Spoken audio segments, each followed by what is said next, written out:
Okay, and then I got here. Ah, Was I muted? you were, but you are not now. How's it going? Sorry about that. You're good. How's everybody?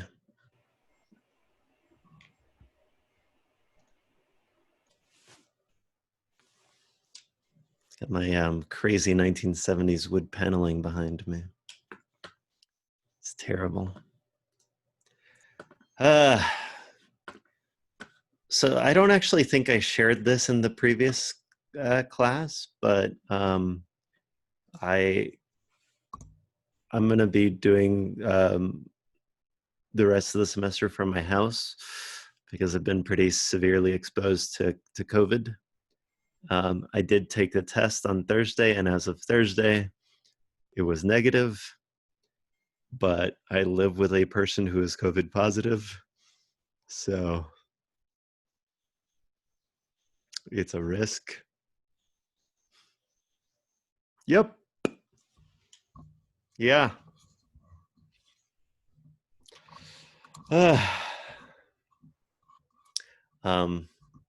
yeah, you guys are gonna get to see my horrible, horrible wood paneling. I need to do something about it. And the fun part is that in my other class, thank you, Desmo. Thanks. The fun part is that in my other class, I'm actually getting into a pretty severe groove on COVID where I'm like, that's the entire topic. So I get to like see all of the risks. All right. I need a volunteer. Who wants to volunteer? Same task as last week. Alyssa, can you write down the names of everybody here and send it to me? Cool.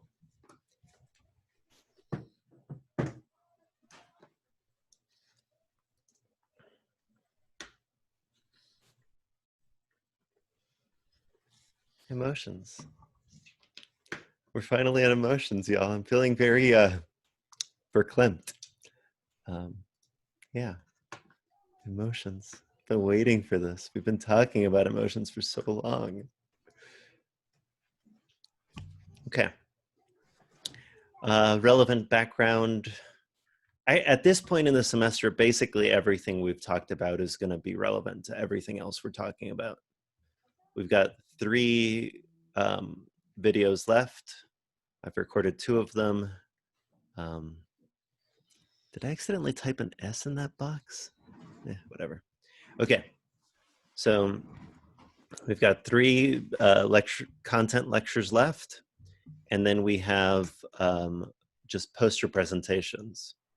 So you all will get to sign up for a 5-minute block and just present your final paper to me. And other people can like chime in, and this is telling me that you guys are, yeah. You guys will get to present your final paper to me. Or each other. You know, you can tune in to listen to other people too. That might be nice. Have popcorn and just like hear how other people are doing it and the kinds of questions I ask back and forth, right? So there's going to have to be somebody that goes first. So anybody wants to go first, let me know. I'll be extra nice to whoever goes first. But yeah, you get to just see how people are going to give a spiel. It's going to be a single PowerPoint slide. I'm going to ask you to explain what's going on, and then I'm going to ask you a couple of questions. And you're going to be graded on the content of the slide, the design of the slide, and then how you answer my questions. They're not going to be hard questions, but they are going to be questions that require you to know what you're talking about a little bit. Yeah. Like if you're going to talk about emotions, I'm going to be like, so what do you think emotions are? That kind of stuff. Christopher, did you have a question? No? Okay. All right. Theories of emotion. So what an emotion is it turns out, is there's a little bit of disagreement. I think if you ask people normally, uh,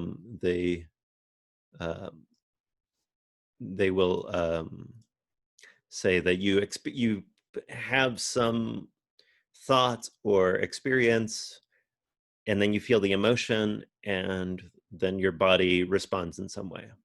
Emotions are extremely bodily. That's one phenomenon they have. But it turns out that there's actually at least 3 different models for what the ordering is. The James Lange theory proposed by William James back 100 and change years ago actually argued that our normal way of thinking about emotions got it backward. That what's happening first is your body is responding, and then you interpret your own body's response as an emotion. So you see a bear, you see a car coming toward you, and your body like immediately activates fight or flight. It activates your adrenaline. It like gets you ready, and then you become aware of your emotion after the fact. There's an alternative view, which is that they're both caused by the same thing. So both the physiological and the emotional aspect come at the same time. And then the two-factor theory argues that what's going on is you have a bodily reaction like the James Lange theory, but it's only when you actually attach some thought to that emotion that you can interpret that emotion. And there's like a lot of really cool research on that. Let me see if I included it in I did not. Yeah. It turns out that I can manipulate the emotions that you feel. Like I can shock you and then make you think that it wasn't fear, but it was attraction. You can actually move people around in emotional space by just like changing their environment a little bit, which is kind of cool.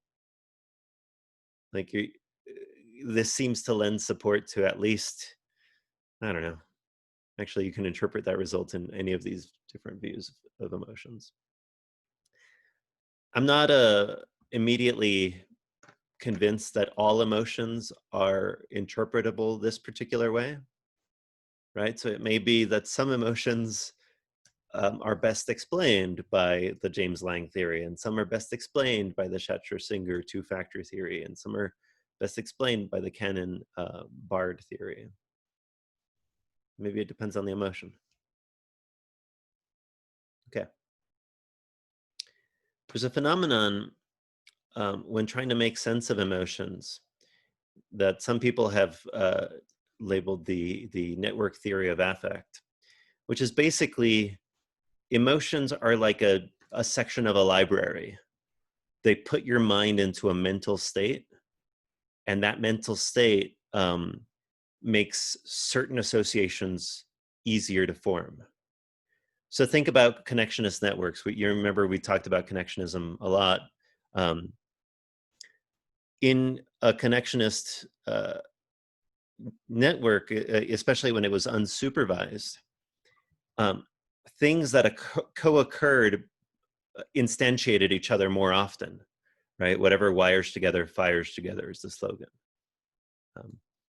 And so in the network theory of affect, that's sort of what's going on with emotions as well. Like you can get yourself bodily to a certain emotional place.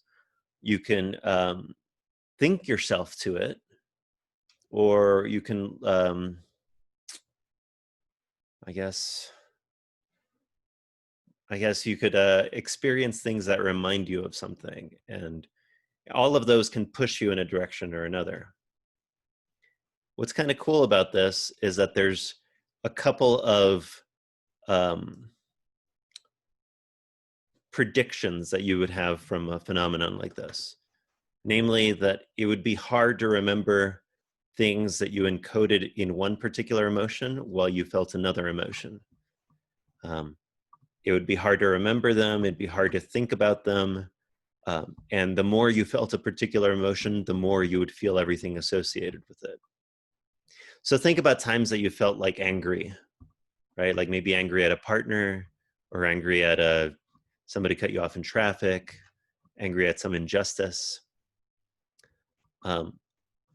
It's hard to think about sunshine and rainbows and lollipops in those moments, right? Like all you can think about is like, you keep replaying in your mind the thing that angered you.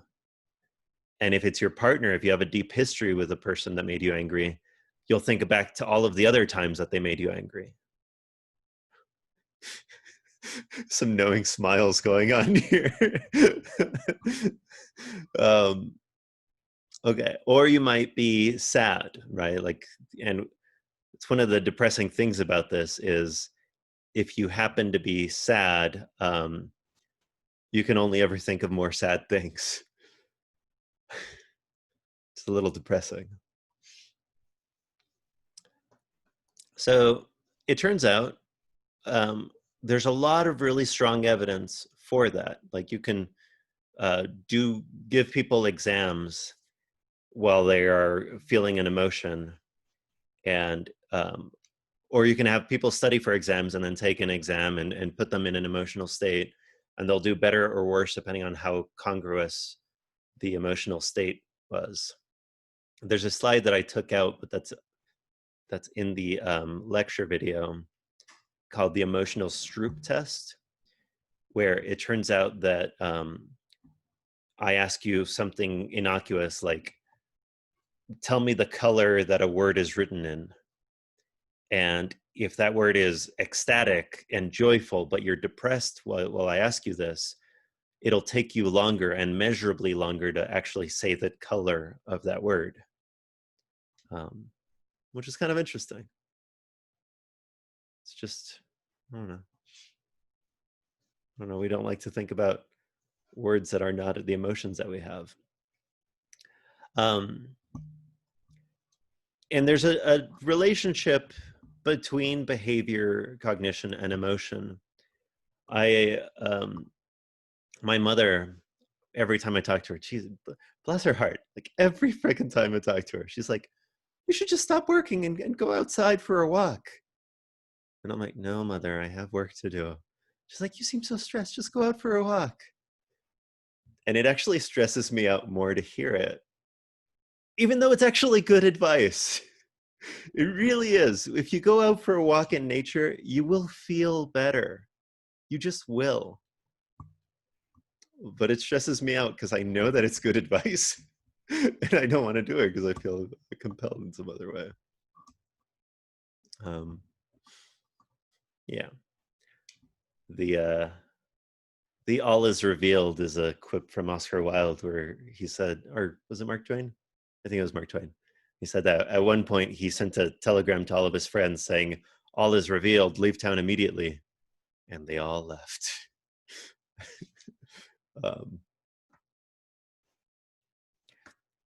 So you can make people happier by zapping the muscles that are associated with smiles and their face. That's a little bit more surprising, I think, than the fact that you can make people angry by zapping them in the face. Like, you don't even have to like snap specific muscles. If you just zap somebody in the face, they're gonna get angry at you. But you can, if you zap particular muscles, you can make people have facial expressions, and then moods begin to follow from that. Unless somebody tells you to smile in public and you don't feel like smiling, then there's all sorts of issues that come up in that scenario. So I try never to do that. I tell people to frown instead. I want you to feel bad. Frown. Frown. You would look worse if you frowned. Sorry. Oh, society. Oh, the fear one. The fear case is a kind of a cool little experiment. I kind of gestured at it. I don't even know how people got away with running this experiment, but they asked participants a set of questions. And some participants, they asked them in like on campus, and other participants, they asked them near a rickety bridge while they were like in a relatively unstable part of of the campus. And then they had a bunch of unrelated questions just to like make people lose the wind and not be able to like figure out what's going on. But one of the questions was, how attractive is the person that is giving you this survey? And it turned out that if you were on a rickety bridge, you would judge the person giving you the survey as more attractive than if you were in stable ground. So if you ever want to go on a date, like a horror movie, a roller coaster, watching a horror movie while on a roller coaster, getting carjacked, that might be too far. Don't do that. That would be bad. Don't take advice from me. Okay. So that's emotions. I'm going to ask you a question. Here's a question. Ready? Would you rather win the lottery tonight, let's say $10 million, or get paralyzed permanently?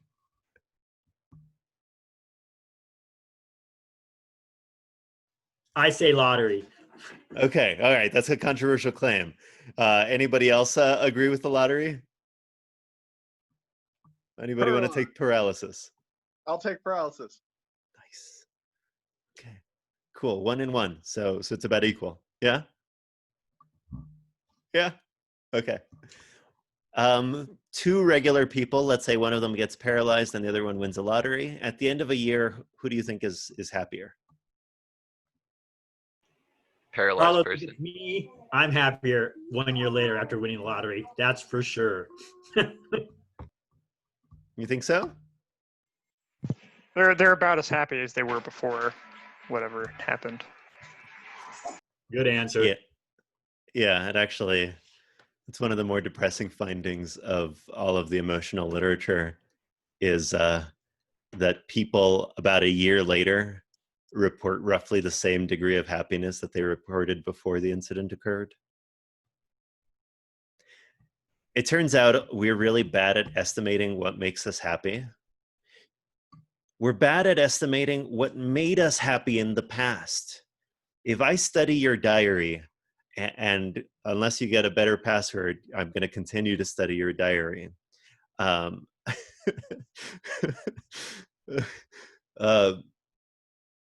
I ask you, how was like May 25th, 2014? And you'll be like, oh, well, 2014, I just gone through a breakup. I was really sad. Then I'll look at your diary and it's about chance whether you actually accurately assess your own past happiness. We suck at remembering happiness. We suck at predicting what will make us happy. Winning the lottery, it turns out, can make you happier if you started off being relatively poor. So money is linearly correlated with happiness up until like a very low threshold. I mean, it's like 60 or 70,000 for a family. 75,000. I just heard it the other day. Well, one. Yeah. Yeah, I mean, it depends on the particular region, but it's like it's one of those like numbers that's in that ballpark. And it basically means if you're not stressed about where your next meal is coming from, if you're not stressed about paying off your bills, money doesn't bring you happiness. Sorry, Christopher, you really wanted to win that lottery. I don't have lottery winnings to give. I can give paralysis for free, though. So, oh. Why did they let me teach anything? I would Yes. say that money can give you happiness is just gonna be temporary, like you see on the slope. Yeah, that's fair. That's a good point. It does actually, like people that win the lottery report being very happy for a few weeks or a few months. Yeah. Um, if you ever do, by any chance, win the lottery, I highly recommend you look up best practices online. A lot of people that have won the lottery have been way more miserable afterward. Their family comes out of the woodwork. People, it just becomes terrible. Yeah. Lots of people winning the lottery like end up committing suicide.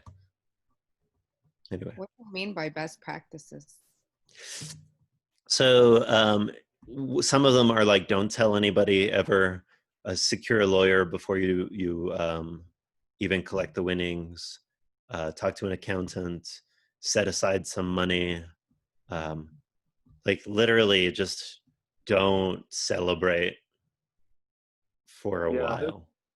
if I recall, there's like research done that people. The reason why I chose like paralyzed is because, like usually you hear more success stories and happy stories from it, where people who won the lottery, it's temporarily, and like the professor said, like old long lost like family members come back from the dead to like hound you for money. Random strangers will try to beg you for money, and it's like, yeah, a lot of people who won the lottery end up far worse because they waste it or just give it out or something like that. Yeah. There's a whole Wikipedia entry of just like famous sad stories of people that won the lottery. It's really depressing. It's not a Wikipedia entry of paralyzed people that were sad, but I assume somewhere. Okay. So, all right. Emotions, they're a big topic. And when we try to come up with what they are, whether they're unified, right? Like that's a topic that I keep coming back to every once in a while. I didn't put the list of basic emotions on here. There are a bunch of research. In fact, you know what? I'm gonna exit this and go to the slide from the other thing to show you what I mean. Share screen. So people have tried to categorize emotions in all sorts of ways, and I'm actually a pretty big skeptic on categorization schemes in general. Damn it, sorry. Categorization schemes in general. Like I have like a rant about personality tests, and I have a rant about all of these different like whether senses are a single thing. But what we mean by emotions is roughly something here. And people have attempted to describe which are the essential emotions that are cross-cultural, that every human would, no matter their society, would recognize. The person that pioneered this was Paul Ekman, who argued that there were 6 basic emotions. There was, let me see if I remember, fear, anger, joy, sadness, surprise, no, and disgust. He also had contempt on there, actually. Contempt, disgust. Oh, he didn't have sadness. There we go. And so it's one of those, no, he didn't have fear. He had sadness. Where you show a picture of somebody with a joyful expression to anybody else anywhere in the world, and they'll be like, oh, that is a joyful person. Cool. That is a surprised person. That is a person exhibiting disgust. I'm not sure actually what that tells us, except that some emotions appear on your face in ways that we recognize cross-culturally. Doesn't tell me that they're basic, It doesn't tell me that they're evolutionarily ancient. It doesn't tell me that they're biological. But we have this idea that when we talk about emotions, they are something bodily in us that constrain or limit or affect our minds in some way. Okay. This window is closed. There we go. So I'm going to stop there and ask if there are any questions, and then we're going to go back to breakout rooms. I haven't done those in a while. What do you guys think?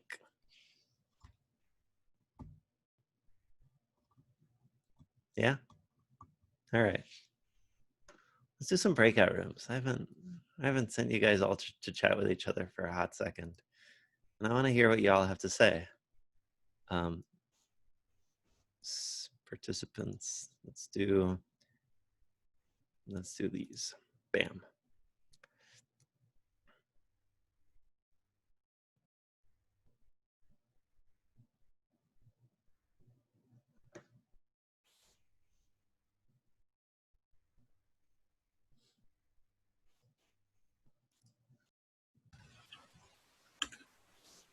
Hi, Professor.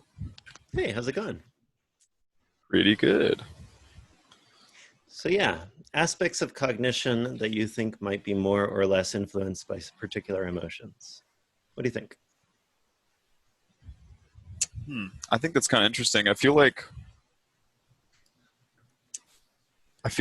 your emotions could, I don't know, at least conceptually affect like any aspect of cognition, honestly. I mean, I feel like specifically, like when I think about memory, I honestly across the board have like terrible memory personally. It's a problem. But I feel like when I'm happier, my memory is generally better. If I'm like anxious or distressed, I kind of get tunnel vision or tunnel memory. Like I can't really think about things other than like what the source of my distress is, you know, and it gets harder to think. Like often for me, it's like essay planning. Like I'm writing a paper and I'm really, really stressed out, and it makes it harder for me to like form ideas and like put thoughts onto the paper. Because I can't like recall information as well. I can't like approach things from new angles because I'm just sitting there thinking like I got to get this down on the paper, you know. Really? I can agree with that, honestly. Like when you're just like under stress or I don't know, just like feeling a lot of emotions rather than like just being happy, I feel like it's harder to recall memories. It's harder to process things. I mean, some people do work better under stress, so I guess it's very different for everyone, but I don't know. No, I mean, I think that makes a lot of sense. I feel like I definitely shift into a different gear when I'm in front of a stage or when I'm being asked to do something like that. But I also know quite a few, actually, it also happens to me sometimes that I don't shift into that gear and I just stumble. So that added pressure is weird. And I know that a lot of people, especially people that have like stage fright or people that have various forms of anxiety, like can find it just difficult to do basic things. Do you ever have that phenomenon where you become aware of what you're thinking as you're talking? And it's hard to actually think about the thought. You're like, now I'm saying this. Why am I saying this? I just do that all the time. Yeah, I was gonna say if I'm understanding you right, so do I. Sorry, go on, Alexa. No, I was just gonna say like I absolutely hate talking in front of like larger groups. So that's usually when I'm like, I don't know if that's like the anxiousness coming in first, and now I'm like, okay, now I'm just thinking about every single word that I'm saying and whether or not it's making sense. And then I usually do like a lot of pauses when I talk. That's just like me trying to trail back to what I just said and kind of like, oh crap, like this made no sense, even though it did make sense. But like, I don't know. I just go in circles, kind of like what Yeah. I'm doing right now. But No. No, you're making total sense. I relate actually a lot. I get I sometimes, like, it's really random, but I will get bouts of just like pretty intense social anxiety sometimes, usually around people I don't know, and then I'll do sort of that same thing, and like it makes me second guess if, as I'm speaking in the moment, I'm thinking about the words that I'm using, and I'm like, do these make sense? Is this like, am I conveying my thoughts correctly? Is this really even how I feel? And it starts tripping me up, and then I'm like, oh, stop talking. It's almost the opposite of a flow state, right? A flow where Yeah. like things, I don't know if you play an instrument or a sport, like there are moments where everything's just going smoothly. Yeah. Absolutely. Cool. I'm gonna hop over to another room, and we'll see you guys in a little bit. All right. cool. Tend to think about them. That might just be a feature of how we describe them. In like behavior analysis, there's this like class of verbal behavior called a tact, which is just short for contact. It's basically just this idea that, because all verbal behavior is just behavior that's mediated through a listener. It's just something, an environmental effect you're incurring through another person or listener.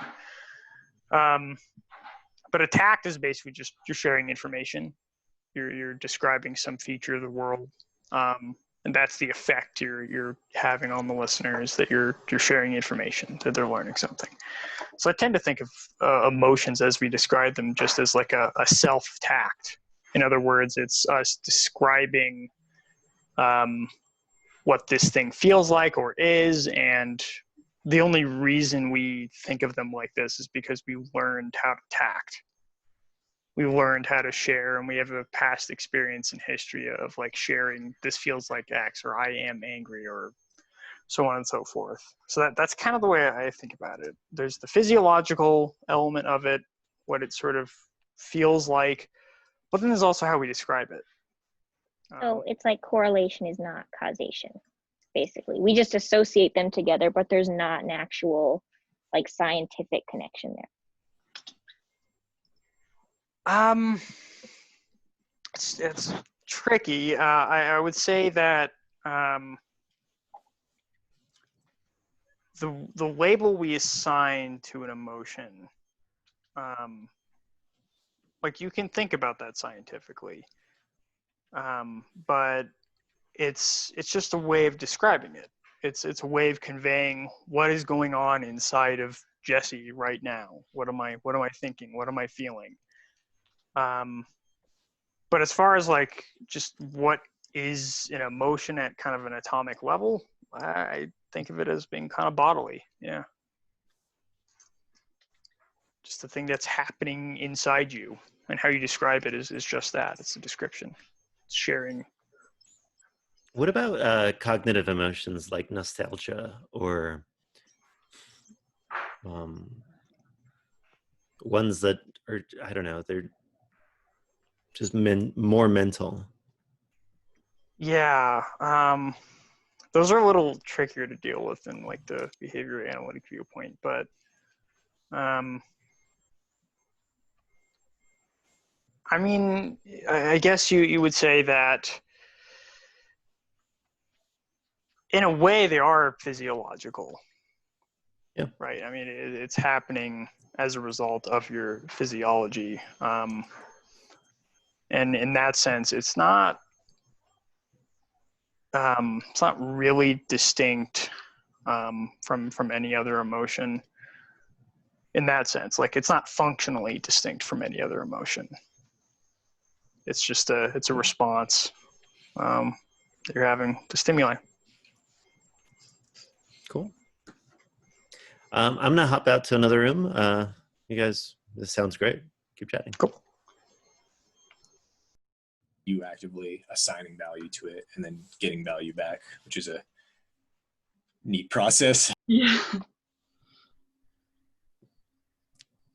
What's up? Can we think of any emotions that don't affect your cognition or don't affect it that much? I was thinking maybe like if being cheeky is an emotion, you know? Oh, that affects every single part of my personality. Right, but not in And a decision-making. detrimental way, right? It's like part of the process itself, maybe. I don't know. What would be cheeky? What? I've never heard that before. Kind of like silly. Yeah, like playful, kind of. Yeah, exactly. Like playful, there's levity and stuff. Instead of like feeling down, or someone gonna say something. I was just gonna say it's definitely more towards the happy side of the spectrum. Yeah. If we're looking spectrum wise. I don't know. I feel like all of our emotions can affect our cognition. Yeah. Well, I mean, it's like it's something that happens, you know, parallel to whatever our experience is. So, and like, What you know, about- there is also like fear having an important aspect on like memory. Like, I know there's one like the gun bias. So like, if somebody like robs you with a weapon, you're more likely to focus in on the weapon than like any other aspect of it. And that is an emotion that is altering, you know, not only perception but memory as well when you think back on the situation. So it's like it is kind of just one of those things that like it is an aspect of cognition that happens. So your brain has to do something with that information and how it's coded. So I mean, I can't see any of these emotions not influencing any of these brain activities. It's like it seems like you wouldn't have a choice but to add that in with the calculations that your brain's already doing. Yeah, Because I feel like some emotions are more overwhelming than others, though. Like when you describe being caught up in the moment, that only has to do with some emotions rather than like other. Like I feel like some of them are just have a stronger effect on your behavior than others. Mm-hmm.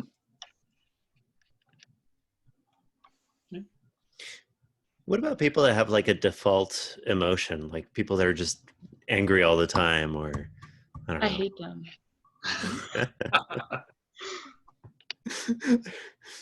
Should have chosen a less bad emotion, like happy people. Like that. Presumably, if it affects them all the time, then it doesn't really affect them any time when they particularly have that. Wait, what? It wouldn't affect them so since it's their default emotion. Like they're at homeostasis when they're happy. Yeah.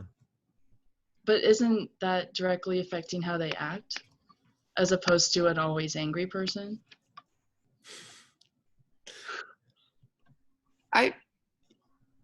I feel like even if it's a default, you can still find yourself like going out of that default depending on the severity of the situation.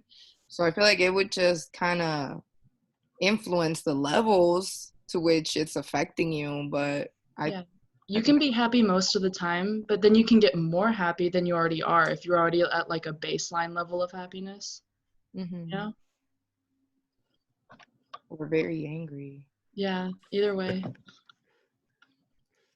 Awesome. All right, I have one more breakout room to go to. I'll see you guys in the main room eventually. We kind of go in reverse and use our cognition to control the emotions, or not, or if you know, I mean, does it work? Well, either way, what does that say? Yeah, and it's like, I mean, is it a, you know, like is it an equilibrium kind of thing, like in chemistry? and sometimes you like recognize it, and then other times you don't at all. Right, and it's going to affect performance. Yeah. I don't know. I go on a limb sometimes. Hi, Carlos. Also, How's it I going? just want to quickly add in like one other emotion that I don't think was listed, but I hear it tossed around, like envious or envy and stuff. And I'm trying to think of where I'm going with that actually, but it's like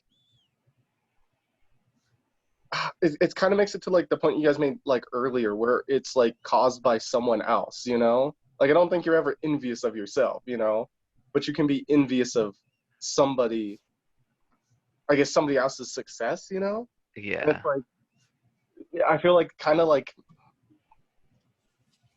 I don't know because there's like a lot of things to like we were talking about like the strength of emotions and how I was saying like how long they last. Like envious, I feel like could be something that's like could either range from being temporarily to long Your last. whole life.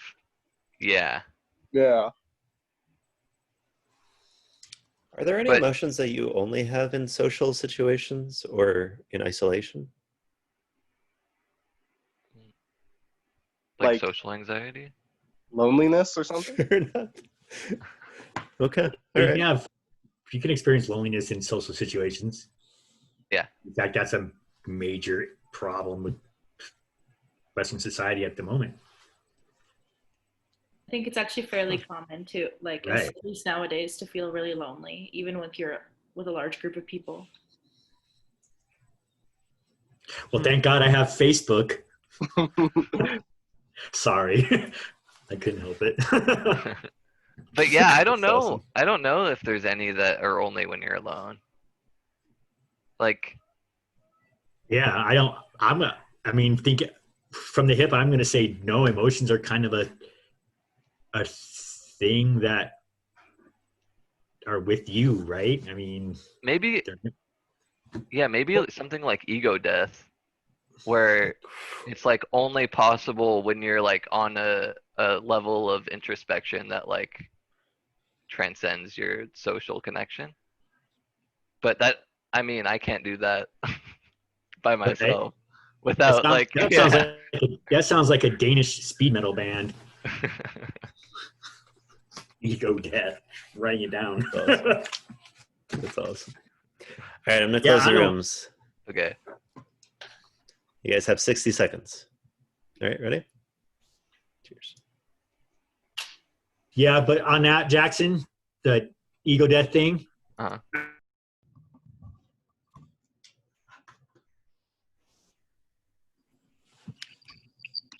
It was fun. I miss hopping into people's conversations. You guys have very different conversations. And it's also very different in the individual rooms relative to like this big room. Yeah, it's nice. Okay. Let's do, I guess since there's not really I can't do topic based. Let's do the room that I just left. Christopher, Jackson, Josephine, Miles, Brett. What did you guys talk about? I'll go. I'm off mute, and hopefully other people chime in. I think we came to a thing where it was almost. I kind of used the circle diagram we had of those emotions, and we kind of said, so we're at the center, and yeah, cognition is definitely affected by. I don't think we came up with any that it wasn't affected, and it just some as intensity. Your cognition is going to be affected. More by intense emotion, and or as opposed to not as intense. And then things like anger more than others became anger and infatuation. And then we also came up with short-lived as opposed to long-lived. Like, you might get road rage and throw a bowling ball through someone's window, but being infatuated with a person could lead to a longer term effects on cognition, to where little by little you do your think about things, or the way you think about things change in a slower but just profound way. So two different forms of intensity, right? Like there are some emotions that you feel more or less. You can be more or less angry. And then there are some emotions that their default is just more intense than other emotions. And then longitudinally, like thinking in terms of duration, you can have, like you could be consumed by vengeance and become the Count of Monte Cristo or something, right? Or you can be consumed by revenge. That's Moby Dick. There's a lot of literature where people are seeking revenge now that I think about it. Writers might just be unhappy people. That's cool. I like that. Some really cool discussions there. Yeah. Oh, We also talked about like how internal versus external can like motivate you to act. So like anger is usually an external emotion.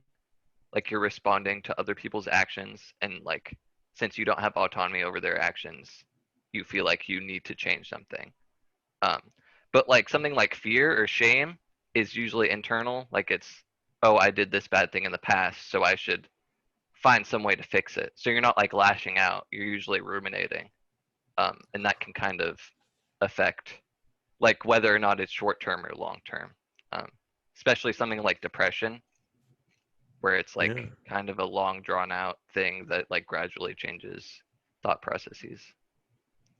So I'm imagining like a three axes, right? You can imagine like a three-dimensional space. In one, you have one axis is intensity, another one is duration, and another one is a degree of internal to externalness. And then you can plot out emotions in this emotional space and the effects that they would have. I mean, they probably would have a variety of effects, even the same emotion, the same like spot. But they can have more or less effect on cognition and different aspects of cognition too. That's cool. All right. Room number 2, Amanda, Claudina, Desmo, Devin, and Jeffrey.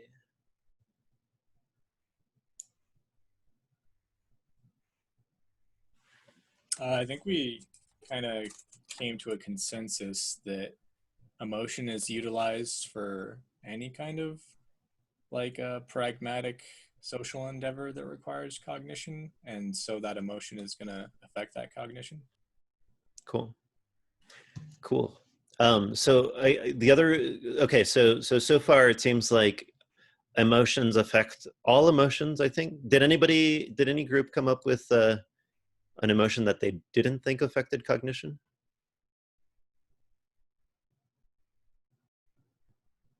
What about the reverse? Oh, sorry. We were trying to brainstorm some. Like, I thought cheekiness. I don't know if that is an emotion, but anything that kind of invites, or an emotion that invites you to think of the situation with levity, or maybe some kind of like relaxative effect, you know, that the emotion delivers may not affect your cognition. If anything, it may just allow your cognition to perform in a less stressed environment, like of your own doing.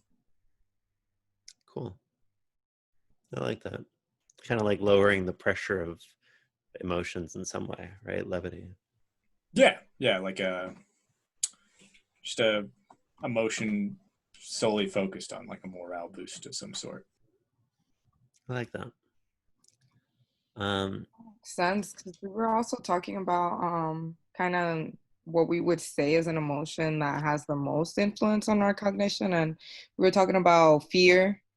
And if you think about your physical reaction to fear, I think that would be a good example, something that's calming your body, because fear alters it, increases everything. Yeah, fear, any of the like prolonged experience of fear can have permanent like psychological consequences. Just any prolonged like stress, whether caused by fear or anxiety or anger, is more harmful to you than smoking, right? Like it is really, really bad. But cool. I like that. And it makes sense that fear would be one of the strongest. It's probably the evolutionarily most ancient emotion, or at least it's up there, right? Like fear is really helpful for when you want to avoid getting eaten. There's a book by Jonathan Haidt called The Happiness Hypothesis, where he talks about how really we're weirdly kind of lucky that we were descended from omnivores rather than like herbivores. In that herbivores, creatures that are prey, spend their entire lives being afraid. It's different degrees of fear. and different degrees of relaxing from fear. But we get to be happy sometimes, which is kind of nice. We also get to be mad, which doesn't really happen that much if you're prey all the time. It's a little less nice.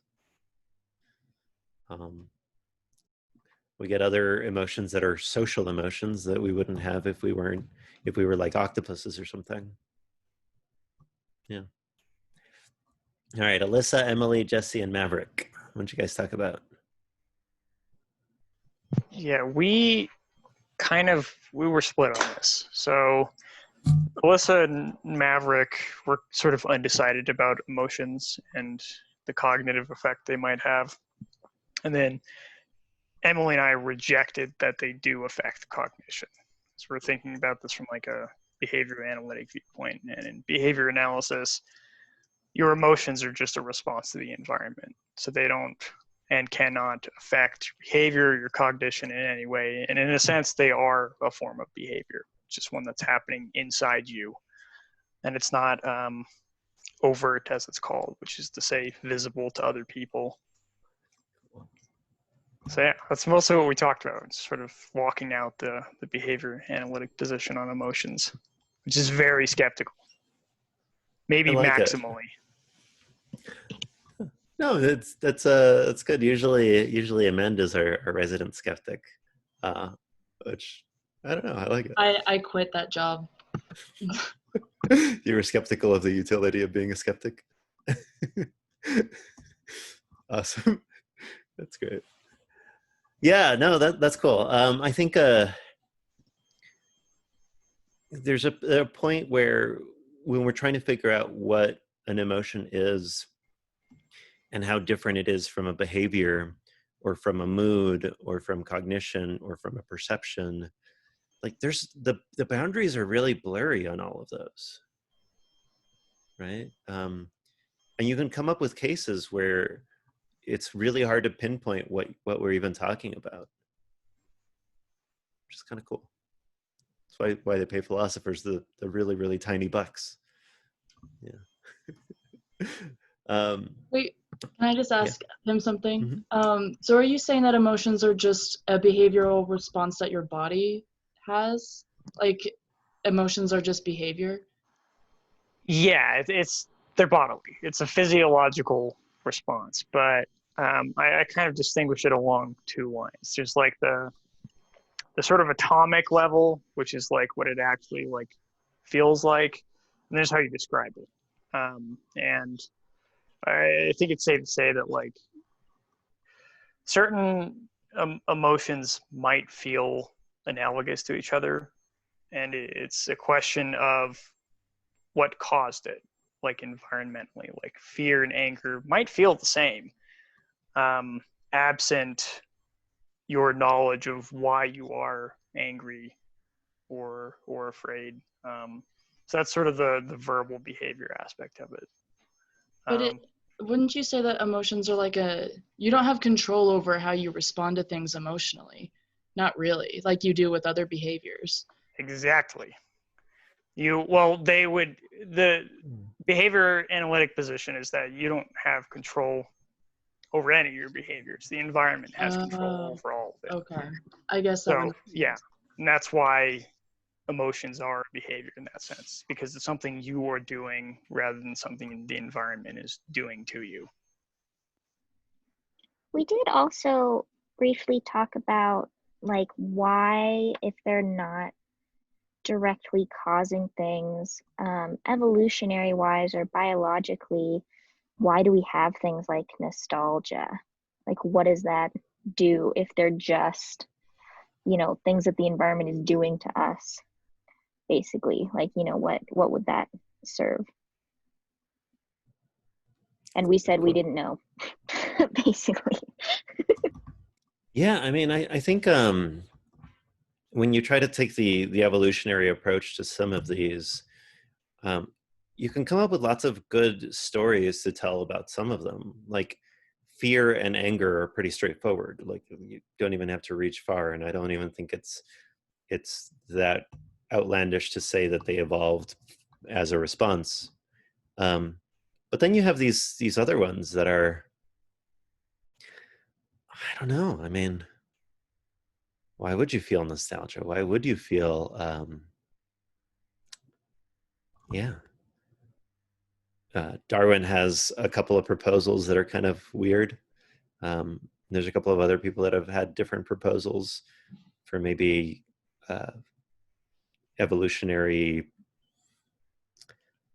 So if we take the embodied cognition and the Descartes' error discussion from last week seriously, it might be that rationality and cognition was just built on a backbone of emotions, and as a result, we've got a lot of like we've got a weird system that's not quite, that's got some parts that weren't put there on purpose, that are just byproducts of some processes. I don't know. It's kind of cool. And probably they all came about in different times in different ways, and some of them might not actually be have come about distinctly. They might just co-occur in like society, because modern society is the only time you get to combine talking to people with being completely alone in your room, right? Which is kind of like a weird thing that might invoke multiple modules, multiple things going on in your mind. All right, last group, Alexa, Lauren, Kinland.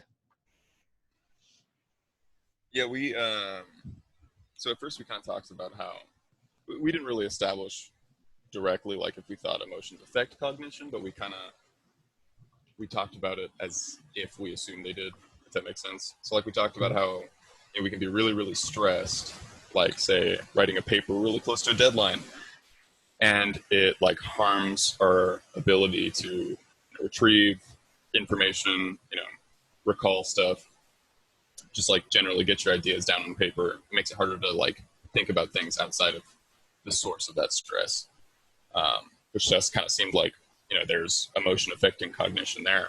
We also talked about how like there's kind of, there's this new like MDMA therapy, where the idea is you give people MDMA and in a small dose, but they get sort of an elevated state. They're happier, they're more open. I think as Alexa put it, they're like open to the idea of being open in that state, if that makes sense. And so working with the therapist, they can like rewire things and make different connections to have sort of more productive sessions, and like face things that make them anxious.